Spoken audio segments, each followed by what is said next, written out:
성경 봉독하겠습니다. 고린도전서 9장입니다. 1절부터 12절까지입니다. 한 절씩 교독하겠습니다. 제가 먼저 교독합니다. 내가 자유인이 아니냐, 사도가 아니냐, 예수 우리 주를 보지 못하였느냐, 주 안에서 행한 나의 일이 너희가 아니냐.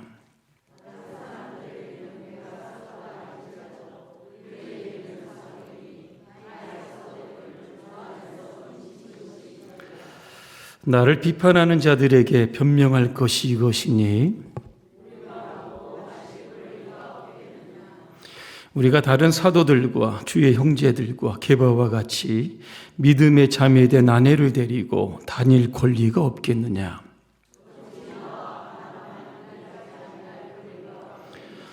누가 자기 비용으로 군복무를 하겠느냐. 누가 포도를 심고 그 열매를 먹지 않겠느냐. 누가 양떼를 기르고 그 양떼의 젖을 먹지 않겠느냐.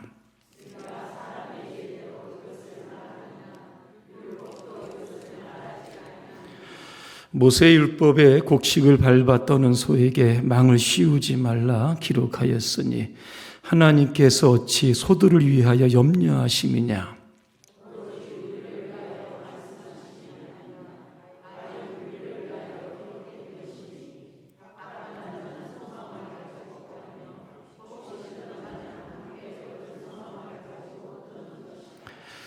우리가 너희에게 신령한 것을 뿌렸은즉 너희의 육적인 것을 거두기로 과하다 하겠느냐. 다른 이들도 너희에게 이런 권리를 가졌거든 하물며 우리일까 보냐. 그러나 우리가 이 권리를 쓰지 아니하고 범사에 참는 것은 그리스도의 복음에 아무 장애가 없게 하려 함이로다. 아멘. 할렐루야. 아멘. 옆분과 인사하겠습니다. 복음을 위해 내 권리를 포기합시다.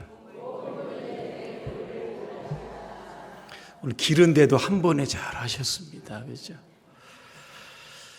오늘은 바울이 자신의 권리에 대해서 이야기를 합니다. 1절에 보니까 나는 사도다 그랬습니다. 나는 사도로서 마땅히 누려야 할 권리가 있다는 겁니다.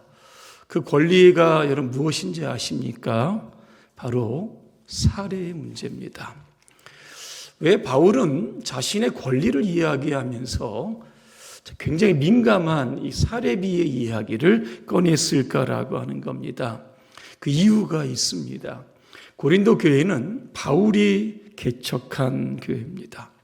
그런데 바울이 고린도 교회를 떠나 다른 지역으로 갔을 때 거짓 교사들, 바울의 대적자들이 교회 안에 들어오게 됩니다.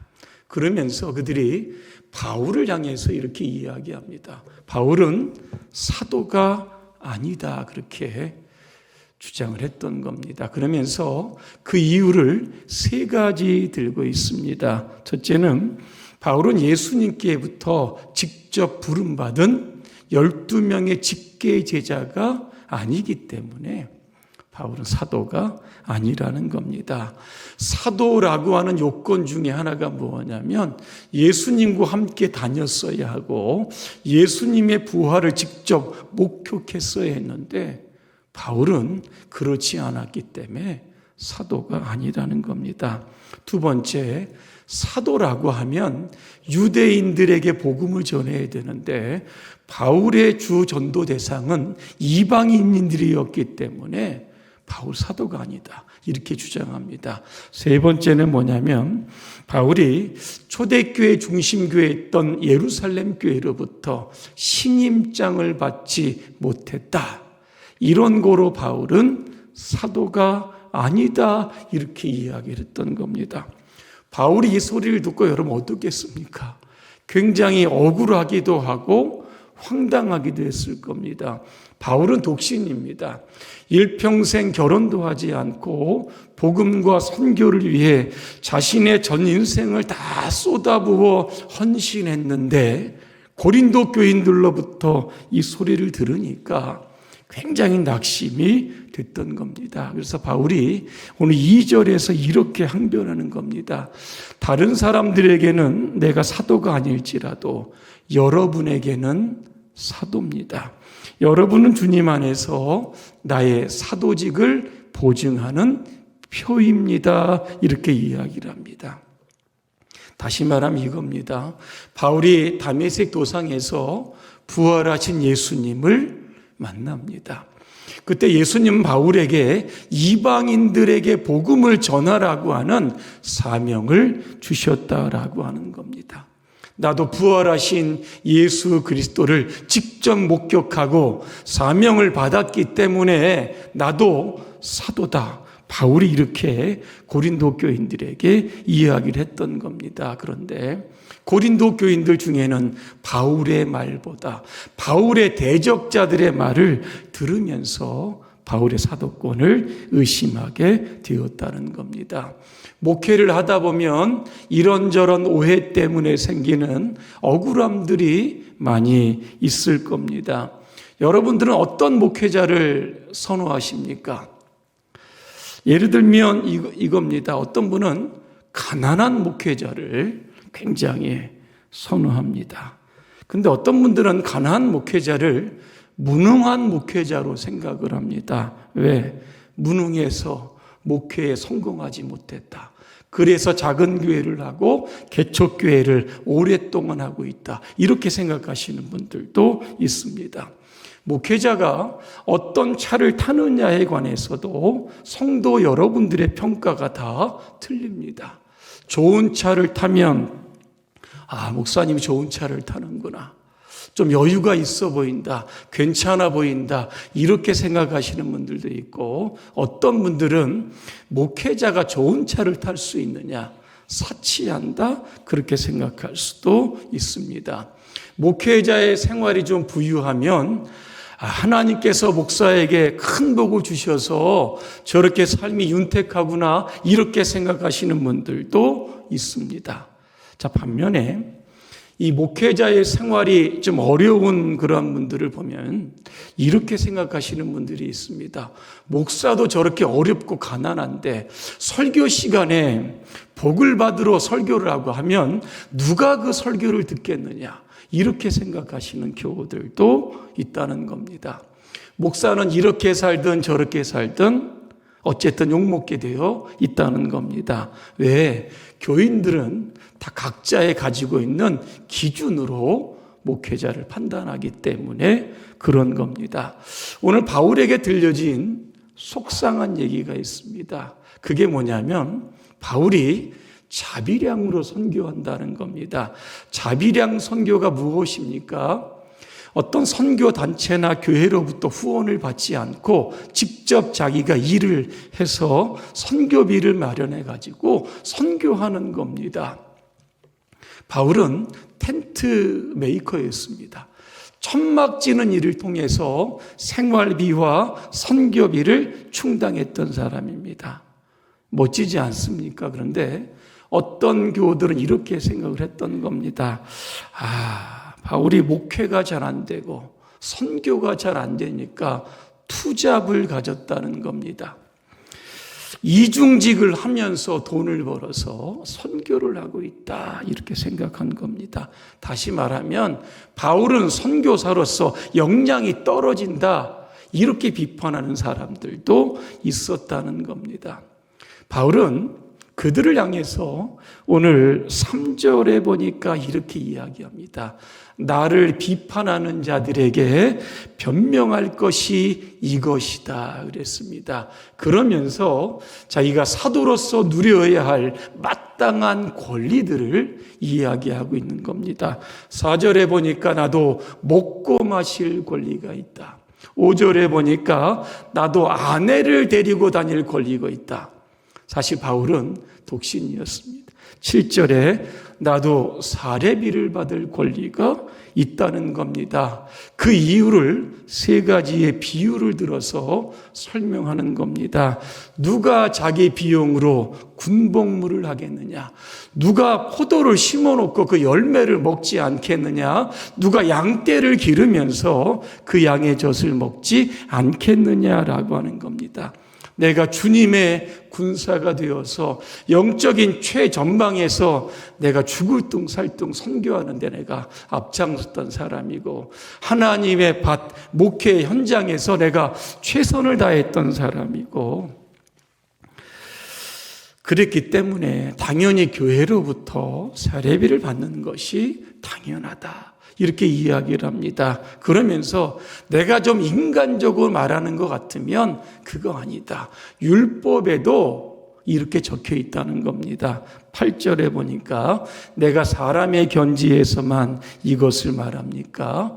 율법도 이것을 말하고 있지 않습니까? 그러면서 오늘 율법에 나와 있는 이야기를 하는 겁니다. 9절과 10절입니다. 모세의 율법에 곡식을 밟아 떠는 소에게 망을 씌우지 말라 기록하였으니 하나님께서 어찌 소들을 위하여 염려하심이냐 그랬습니다. 신명기 25장 4절의 말씀을 인용한 겁니다. 곡식 떠는 소에게 망을 씌우지 말라 그랬습니다. 구약시대 보니까 타작마당에서 주로 소가 타작을 합니다. 겨와 알곡을 가리기 위해서 소로 하여금 추수할 밀을 밟게 하는 겁니다. 그리고 곡식이 나오면 이것을 가루로 만들기 위해서 소를 이용해서 맷돌을 돌리게 이렇게 했던 겁니다. 그때 소가 일하면서 자꾸 막 곡식들을 집어먹으니까 어떤 주인은 소의 입에다 망을 딱 씌웠던 겁니다. 근데 오늘 하나님은 뭐라고 말씀하십니까? 소도 일한다. 그 대가를 줘야 되지 않겠느냐? 먹을 권리가 있다는 겁니다. 그래서 입에다 망을 씌우지 말라, 그렇게 이야기하는 겁니다. 하나님께서 소에 대해서 이렇게 말씀하셨다라고 하면 하물며 사람에 대해서는 더 말할 나위가 있겠느냐, 이렇게 말씀합니다.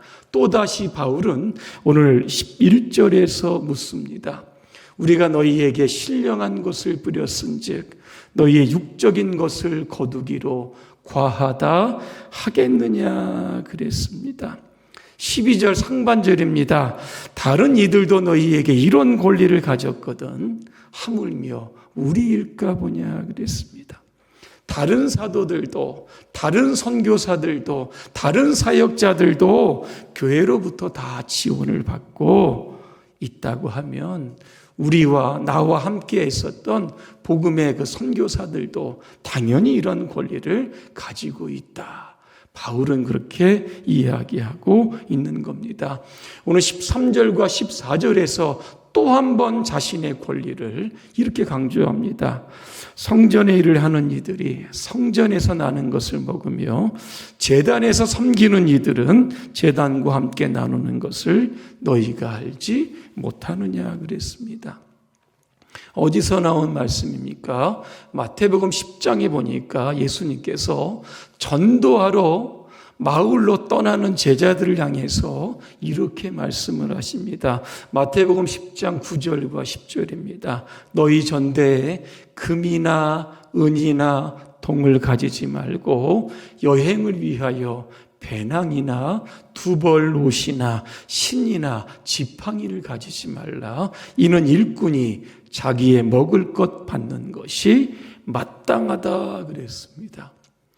여러분, 바울은 여기까지 사도로서 나도 누려야 할 마땅한 권리가 있다, 이렇게 주장을 합니다. 하지만 결론은 이렇게 납니다. 12절 하반절에 보니까 그러나 우리가 이 권리를 쓰지 아니하고 범사에 참는 것은 그리스도의 복음에 아무 장애가 없게 하려 함이라 그랬습니다. 무슨 뜻입니까? 바울이 선교하고 그 대가로 고린도 교회로부터 후원을 받게 되면 혹시라도 많은 사람들이 바울을 향해서 당신 사꾼 목자 아닙니까? 이런 소리를 듣고 그 소리로 말미암아 이 복음이 진행되는 데 있어서 방해가 된다고 하면 나는 사도로서의 당연한 권리를 포기하겠다. 그렇게 오늘 바울은 말하고 있는 겁니다. 바울은 또다시 이렇게 이야기를 합니다. 우리가 읽지 않았지만 15절을 제가 읽어드립니다. 그러나 내가 이것을 하나도 쓰지 아니하였고 또 이 말을 쓰는 것은 내게 이같이 하여 달라는 것이 아니라 내가 차라리 죽을지언정 누구든지 내 자랑하는 것을 헛된 대로 돌리지 못하게 하리라. 그렇게 말씀합니다. 나 사례비 안 받는다. 바울이 이거 자랑하는 거 아닙니다. 생색 내려고 이야기하는 것도 아닙니다. 바울의 핵심은 이겁니다. 내가 차라리 죽을지언정. 자신이 목숨 걸고 있는 것은 바로 사례비가 아니라는 겁니다. 복음이라는 겁니다. 선교라는 겁니다. 나는 이 일에 목숨을 걸었다는 겁니다. 내 생에 이것보다 더 중요한 일은 없다는 겁니다. 그래서 사례비, 내 권리, 자유 이런 것들은 부차적인 거기 때문에 이런 것들은 얼마든지 포기하고 버릴 수 있다는 겁니다. 여러분, 이 바울의 결단이 고린도 교인들에게 주는 교훈이 무엇이겠습니까? 복음과 선교와 교회를 위해서 내 모든 권리를 다 포기했던 것처럼 너희들도 그렇게 살아라. 그렇게 교훈하고 있는 겁니다.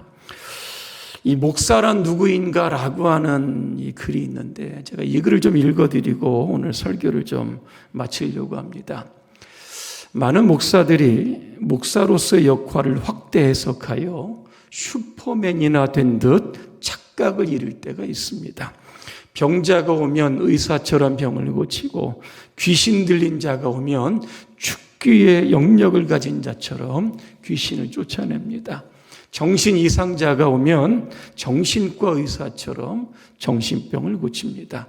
가르칠 때는 교사요. 모든 일의 전문가를 자처하고 시위 현장에 나타나 시민운동가처가 됩니다. 찬양하면 찬양 사역자가 되고 예언하면 예언하는 자가 됩니다. 목사는 자신을 슈퍼맨으로 착각하기에 적당합니다. 목사 자신보다도 교인들이 목사가 슈퍼맨이 되기를 강요하고 있습니다. 그러나 목사는 슈퍼맨이 아니라 한 연약한 인간일 뿐입니다. 베드로처럼 비겁할 수도 있고 엘리야처럼 못 먹으면 배고프고 물 안 먹으면 목마르고 잠 못 자면 피곤할 수도 있는 인간입니다. 어떤 교회는 목사도 감기도 들고 병이 날 수 있느냐 이렇게 이야기하지만 목사도 감기 들 수 있고 몸살 날 수 있고 암에 걸릴 수도 있고 교통사고로 죽을 수도 있습니다. 이렇게 이야기하고 있습니다. 마지막에 보니까 성령의 은혜와 성도들의 격려가 없이는 감당하기 힘든 자리가 목사의 자리다. 이렇게 되어 있습니다. 요즘 시끄러운 교회들 속을 이렇게 들여다보면 다 돈 문제입니다. 예를 들어서 은퇴하는 목사님들 어떤 대우를 해 주어야 되느냐. 결국 돈 문제 아닙니까? 이런 문제로 요즘 교회들이 굉장히 갈등하고 있습니다. 어떤 분은 은퇴를 하는데 교회에서 아무것도 안 해준다는 겁니다. 이분이요, 소송을 걸었다고 합니다. 내 평생에 내 일생을 다 걸어 내 전 재산을 다 걸어서 교회를 내가 개척해서 지금까지 이루었는데 왜 나에게 아무것도 해주지 않느냐 이렇게 하면서 소송이 일어나면서 교회가 시끄러워진 적도 있었다고 합니다. 이런 목사의 항변에 대해서 어떤 교인들은 이렇게 이야기한다고 합니다. 목사의 사역은 헌신이고 드린 돈은 헌금이지 보험이지 아니지 않습니까? 이렇게 또 이야기한다는 겁니다. 어떤 데는 어떤 교회는 이제 목회자가 은퇴하게 되면 교회로서 부담이 되니까 은퇴하기 전에 교회에서 좀 나가십시오. 이렇게 이야기하는 교회도 있다라고 하는 겁니다. 자, 이런 교회의 갈등들을 해결할 수 있는 방법은 오늘 본문입니다. 바울의 마음을 가지면 되는 겁니다. 이겁니다. 나는 교회를 먼저 생각하는 겁니다. 내가 먼저 복음을 먼저 생각하는 겁니다. 내가 먼저 주님을 먼저 생각해야 됩니다. 그러면 내가 누려야 할 권리, 자유 이런 것들을 얼마든지 반납할 수 있는 겁니다. 그러면 교회가 부흥이 되고 하나님의 나라가 더 확장될 겁니다. 우리 교회가 바로 그런 교회가 되시기를 주님의 이름으로 축복합니다. 기도하겠습니다. 은혜로우신 하나님, 우리가 바울의 마음을 가지고 교회를 섬기게 하여 주시옵소서. 각자가 가지고 있는 자유와 권리를 영원히 내려놓고 오직 복음에만 목숨을 걸게 하여 주시옵소서. 그리하여 나 때문에 교회가 잘 되고 나 때문에 예수 믿고 구원받는 자들이 날마다 늘어가게 하여 주시옵소서. 예수님의 이름으로 기도합니다. 아멘.